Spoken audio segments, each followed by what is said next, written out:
Hey everyone, welcome back.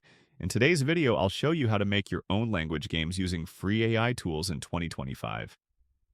This is perfect for teachers, language learners, or anyone who wants to turn learning into a fun and interactive experience. So, let's get started. First, open your browser and go to Gemini AI.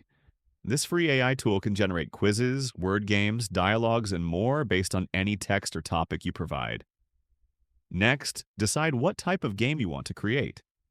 For example, it could be a vocabulary matching game, a fill in the blank quiz, or a role playing dialogue game. Then type a prompt describing your game. For example, create a vocabulary matching game with 10 English words and their definitions for beginners. Or generate a short role playing dialogue game for practicing ordering food in a restaurant in Spanish.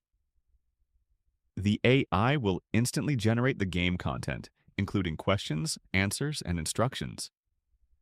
Once you have your content, you can copy it into Google Forms, Quizlet, or any free game-making platform to make it interactive. Some tools even allow you to add images, timers, or multiple choice options for extra fun. You can repeat this process to create as many games as you like for different levels or topics, making learning fun and engaging, and that's it. You've just learned how to make your own language games using free AI tools in 2025. If this tutorial helped you, don't forget to like and subscribe for more free AI learning tips and tools.